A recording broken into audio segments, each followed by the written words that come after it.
주변에서 자기 집을 팔면 양도세가 얼마나 나오는지 많이들 물어보시는데요. 조심해야 할 건 세금이 얼마인지가 중요한 게 아니라 1세대 주택, 비과세가 정말 맞는지가 중요합니다. 네, 안녕하세요. 세금 아는 동생 양도박사 이성우 세무사입니다. 오늘은 홈택스를 이용해서 내가 집을 팔 때 비과세인지 아닌지에 판단하는 방법과 내야 될 세금을 간편하게 계산하는 방법까지 알려드릴 테니까 좋아요, 구독 꼭 눌러주시고 주변 분들에게 공유 부탁드립니다. 네, 화면을 함께 보시죠. 아는 형이 지난 주말에 전화가 와가지고 8억 원에 산 집이 10억 원이 됐는데 이 집을 팔면 세금이 얼마냐고 물어봤습니다. 하지만 양도세 계산보다 중요한 게 있어요. 바로 비과세가 되느냐 안 되느냐예요. 여기서 말하는 비과세는 1세대 1주택자가 요건을 갖추면 집을 팔 때 파는 금액이 12억 원까지는 세금이 0원이고요. 이 12억을 초과하는 부분에 대해서만 세금을 내야 되는 것을 말합니다. 그래서 만약에 이 집을 팔면 세금이 얼마가 나올까요? 2억은 넘게 낼 것 같은데요? 네, 2억 맞습니다. 비과세를 못 받으면 2억이 넘게 세금이 나오는데 비과세를 받으면 세금이 1,000만 원 전후로 나올 수 있습니다. 2억 2천만 원이나 차이가 나는데 왜 이렇게까지 차이가 났는지 같이 확인해보고 홈택스에서 실제로 제가 한 번에 알려드릴 테니 2억 2천만 원을 아낄 수 있는 이 영상 끝까지 따라해보세요. 이 체크리스트를 보면서 1세대 주택, 즉 비과세를 받을 수 있는지 같이 확인해 보겠습니다. 1번 같은 경우에는 거주자인지 여부를 체크하는 것이고, 두 번째 질문 같은 경우에는 1세대인지 여부를 체크하는 거고, 세 번째 같은 경우에는 1주택자인지 체크하는 것입니다. 다음으로 넘어가시면은 거주 여건이 필요한지 아닌지를 판단하는 것이고요. 취득 당시에 조정 대상 지역이었으면 거주 여건이 필요합니다. 만약에 거주를 못했어도 이제 비과세를 받을 수 있는 혜택들이 몇 가지 있는데요. 취득 당시 조정 대상 지역이었다고 하더라도 상생임대 요건을 갖추면 거주 요건을 필요로 하지 않습니다. 이렇게 세무사한테 전화하기 부담스러운 분들 계시잖아요. 제가 했던 질문들을 홈택스로 확인할 수 있어요. 홈택스에 접속하셔가지고 로그인을 하시면 이런 화면이 보일 건데요. 세금 신고 누르시고 양도소득세 신고 누르시고 모의계산 눌러준 다음에 양도소득세 1세대 주택 비과세 기본 대상자 확인이 있어요. 이거 눌러주시면 이 화면이 나옵니다. 여기서 1에서 3번까지 모두 해당하면 비과세가 맞고요. 만약에 하나라도 안 된다면 다음 화면으로 넘어가야 돼요. 일단 첫 번째 질문 같은 경우에는 세대 전원이 보유한 국내의 주택수가 한 개가 맞는지를 물어보는 것이고요. 주민등록상 같은 주소지에 살고 있는 본인과 배우자의 직계존비속 또는 형제자매가 다른 주택을 갖고 있는지 확인을 무조건 해봐야 됩니다.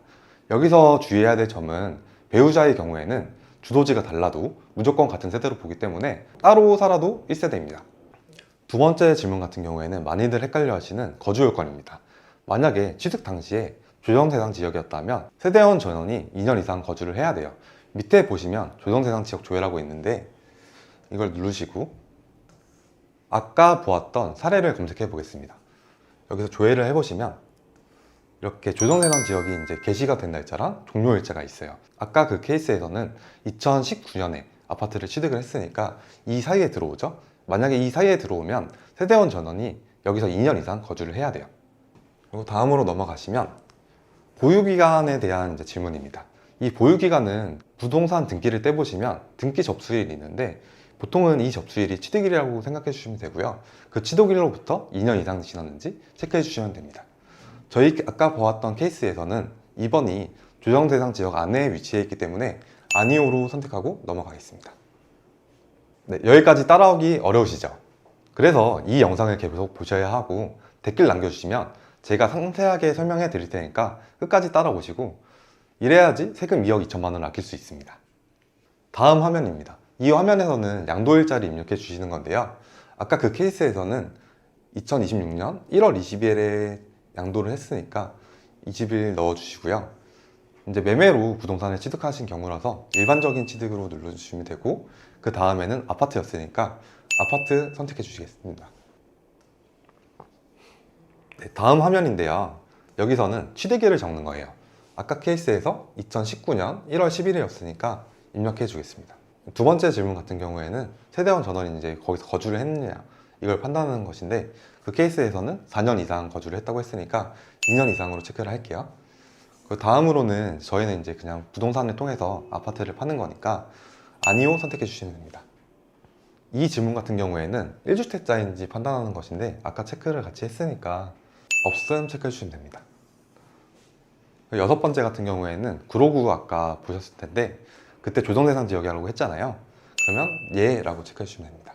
7번은 말이 좀 긴데 제가 쉽게 설명해 드리면 취득 당시에 무주택자였는지 여부를 판단을 하는 것이에요. 그래서 만약에 무주택자였다면 예라고 체크하시면 되고요. 무주택자가 아니었다면 아니오 선택하시면 됩니다. 네, 다음으로 넘어가시면 이렇게 화면이 뜨신다면 2억 2천만 원을 아끼신 겁니다. 축하드립니다. 아까 그 예 아니오를 잘못 선택하면 가산세를 낼 수도 있겠는데요. 네, 그렇다고 해가지고 이게 무조건 비과세가 된다 안 된다를 말은 하는 건 아니고 그냥 좀 편하게 할 수 있는 방법이기 때문에 꼭 전문가의 상담을 받고서 진행하시는 게 좋을 것 같습니다. 다음으로는 아까 보여드렸던 케이스 세금이 얼마나 나오는지 제가 빠르게 보여드리겠습니다. 홈택스 첫 화면으로 다시 돌아가 주시고요. 세금 신고, 양도소득세 신고, 그 다음에 양도소득세 자동 계산을 하고 있습니다. 자동 계산을 눌러보시면 이렇게 쭉 화면이 뜨는데요. 이때는 맨 첫 번째 거 선택해 주시면 됩니다. 이렇게 화면이 나오는데 양도일자는 아까 보셨던 케이스가 1월 20일이에요. 그리고 취득일자는 19년 1월 10일이었습니다. 양도 물건의 종류는 아파트였는데요. 이 경우는 아까 15억 원에 팔았다고 했잖아요. 12억 원을 초과하는 건 고가주택이라고 불러요. 그래가지고 고가주택, 1세대 주택 이렇게 체크해 주시면 됩니다. 그리고 거래 금액 같은 경우에는 얼마에 파는지 매매가를 적어 주시는 건데 저희는 15억 원에 팔았습니다. 취득가액 같은 경우에는 이렇게 펼침을 누르시면은 적어 주실 수 있는데 일단 이렇게 제가 먼저 입력을 해봤는데요. 양도가액 같은 경우에는 그냥 이제 부동산 매매 대금 그걸 적어 주시면 되고요. 취득가액 같은 경우에는 이제 취득하실 때 사신 가격이 있을 거고 이제 등기를 하시려면 취득세를 내야 돼요. 이거는 보통 법무사님 통해 가지고 진행을 많이 하시는데 그때 납부하셨던 취득세 영수증이 없다면 구청 가서 이제 발급해 달라고 하시면 발급 받을 수 있으니까 발급 받아 주시면 되고요. 법무사 비용 같은 경우에는 아까 등기 치실 때 필요하다고 했죠. 이제 그렇게 넣어 주시면 되고 취득 중개 수수료는 부동산 통해서 이제 거래를 했을 때 중개사님한테 지불하는 금액이 있어요. 이제 그 금액을 넣어 주시면 되고 이제 다음으로는 기타 필요 경비인데요. 여기에는 이제 양도 당시에 부동산을 통해서 거래를 하셨다면 이제 중개 수수료를 납부하셨을 텐데 이 금액을 넣어 주시면 되고요. 이제 밑에 기타를 보시면 신고서 작성 비용 이런 게 있는데 보통 세무사 통해서 이제 신고를 하게 되면 세무사 수수료가 여기에 반영이 됩니다. 양도소득 기본공제 같은 경우에는 1년에 한 번씩 양도소득에서 250만 원씩 빼주는 거라서 이거는 자동으로 들어갑니다. 다음으로 넘기면 기타 사항이 있는데요. 미등기 양도랑 상속받은 자산 질문인데 저희는 매매로 취득했으니까 일단 이건 아니고 미등기 양도 같은 경우에는 부동산을 취득했는데 등기를 안 하신 경우에만 이거에 해당하는 거니까 아니오라고 선택해 주시면 됩니다. 네, 그리고 이제 밑으로 쭉 내려보시면 1세대 주택 비과세 관련해서 넣는 건데요. 아까 저희가 1세대 주택인지 비과세인지 판단을 했잖아요. 그때는 비과세가 맞았으니까 얘라고 넣겠습니다. 좀 더 내리시면 이제 과세대상 양도차익 계산기라고 있는데 처음에 말씀드렸다시피 10억 원을 초과하는 비율만큼만 양도세를 내는 겁니다. 그래서 눌러보시면 자동으로 다 들어가 있습니다. 그냥 확인만 눌러주시면 돼요. 그리고 장기보유 특별공제 같은 경우에는 1세대 주택자 같은 경우에는 일반적인 경우보다 최대 80%까지 공제를 받는 건데 이걸 눌러보시면 이렇게 화면이 나오거든요. 근데 아까 양도일 넣었고 취득일 넣었고 그렇기 때문에 보유기간에 대해서는 알아서 들어갔고요. 이제 거주기간 같은 경우에는 초본을 통해서 확인하시고 실제로 겹치는 기간만 넣으셔서 아까 케이스에서 4년이었으니까 4년 선택해 주시면 됩니다. 그리고 계산하기. 네, 그럼 이렇게 완료가 되었고요. 확인 버튼 누르시면 세액 계산하기라고 있습니다. 이걸 눌러주시면 양도소득세 간편 계산이 완료가 됩니다. 쭉 내리시면 세금이 1,100만 원이 찍힌 게 보일 거고요. 이거는 국세에 대한 것만 나온 거라서 이 금액의 10%를 곱하면 지방세까지 확인하실 수 있습니다. 그러면 총 부담해야 될 세금은 1,100만 원에 1.1을 곱한 1,200만 원 정도가 되겠죠? 근데 세무사님 이렇게 하면 신고가 된 건가요? 신고가 된 건 아닙니다. 그냥 자동 계산만 된 거라서 내 세금이 얼마나 나올지만 체크를 한 것이기 때문에 신고서는 팔고 나서 다음 달 말일까지 꼭 제출을 해주셔야 합니다. 아까 제가 말씀드렸잖아요. 비과세가 되느냐 안 되느냐에 따라서 2억 2천만 원이 세금이 차이가 나는데 왜 이렇게까지 차이가 나는지 다음 화면을 보여드리겠습니다.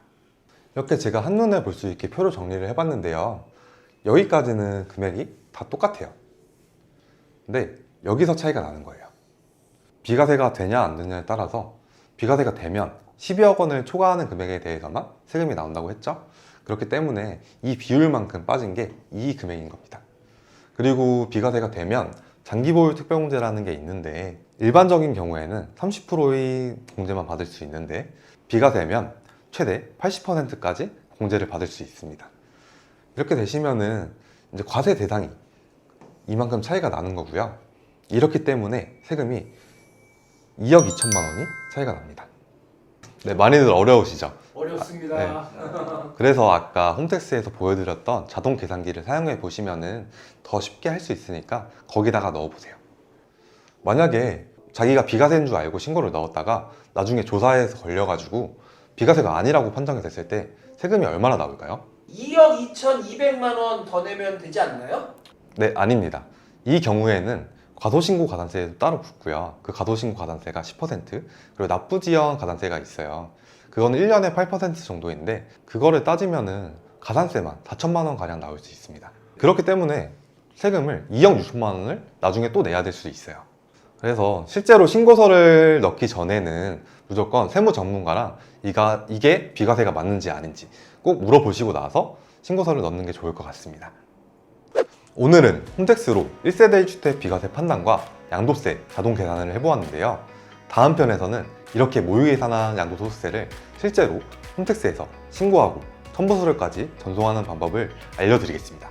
오늘 내용 중에서 궁금하신 내용은 유튜브 댓글로 남겨주시면 실시간으로 답변 드리겠습니다. 지금까지 양도박사 이성우 세무사였습니다.